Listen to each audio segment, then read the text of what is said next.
আসসালামু আলাইকুম। আমি আজকে বানাবো পুডিং।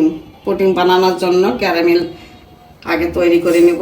এর জন্য দিলাম 2 চামচ চিনি,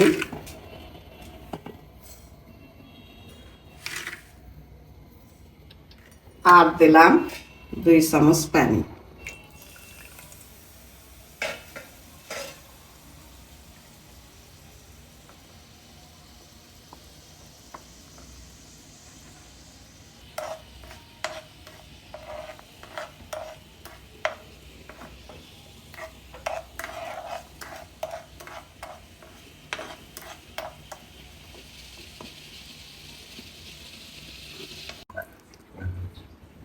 ক্যারামেলটা আমার হয়ে গেছে। আমি এখন যে পাত্রে, যে বাটিতে আমি পুডিং বানাবো, সেটাতে আমি এখন ঢেলে দেব।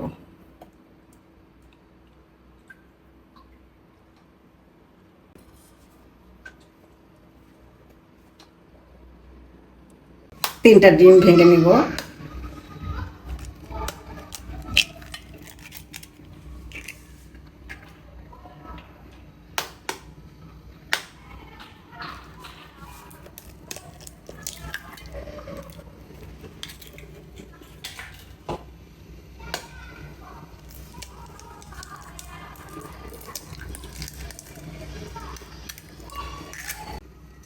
এখন এখানে আমি একটু লবণ দিব,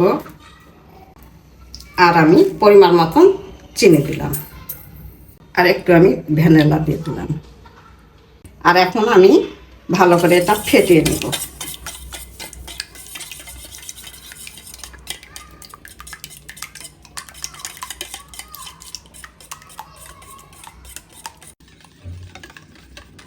ডিমটা আমার ফেটে নেওয়া হয়ে গেছে। আমি এখন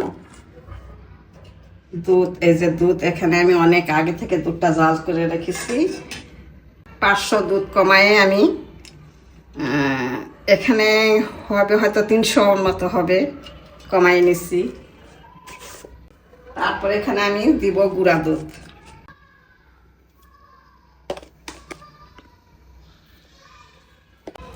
দুধটা গরম আছে, গুঁড়া দুধটা গলে যাবে। এখন মিশাই নিব। দুধ লাল লাল করে জাল হয়ে গেছে, অনেক সুন্দর হয়েছে দুধ জাল দেওয়া। দুধটা একটু ঠান্ডা হোক, তারপরে মিশাবো ডিমের সাথে। দুধ গরম আছে, এখন মিশাবো না, একটু ঠান্ডা হয়নি। দুধটা ঠান্ডা হয়ে গেছে। আমি এখন এই দুধটা এখানে ঢেলে দিব। তো সেকে নিব। দুধের মধ্যে শর্ট থাকতে পারে,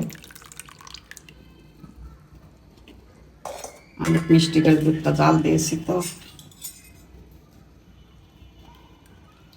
অনেক শর্ট জমেছে।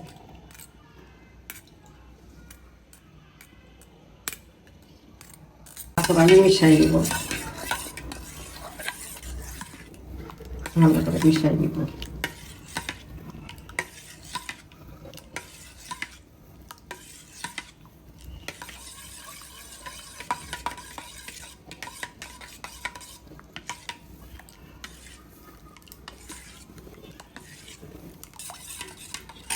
এখন আমি যে বাটিতে দিব, পুডিং করব, সেই বাটিটাতে আমি, এই যে অনেক সুন্দর হয়েছে, ক্যারামেল শক্ত হয়ে লেগে গেছে।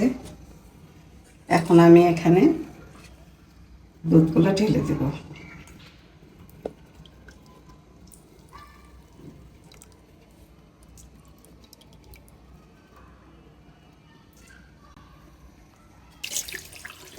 তারপর এখানে আমি টিস্যু দিয়ে, টিস্যুর উপরে স্ট্যান্ড বসাইছি।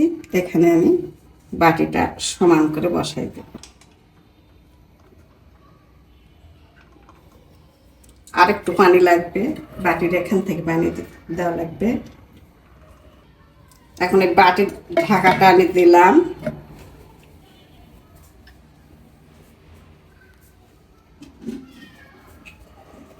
তাতে আর একটা ঢাকা দিলাম, আমি গামলা দিলাম। এখন আমি জাল দিয়ে নেব, 20 মিনিটের মতো জাল দিয়ে নেব।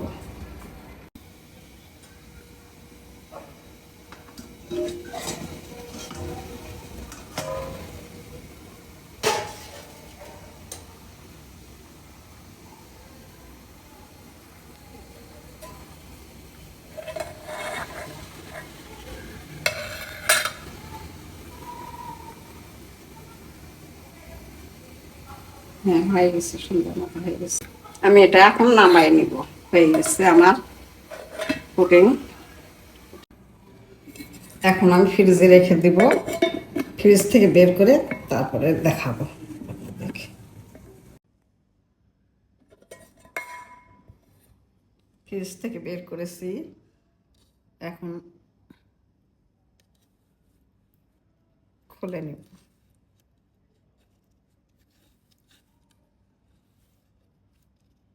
একটু আস্তে আস্তে কেটে নিই।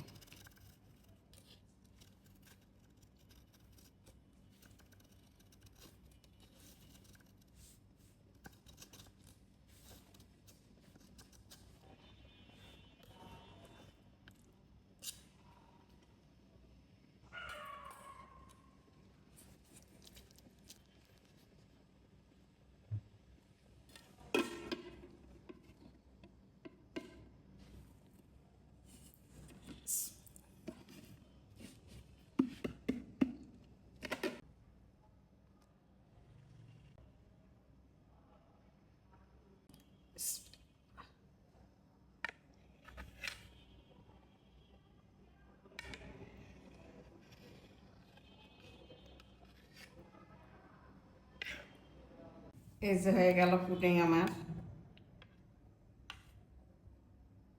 একটু কেটে দেখাই।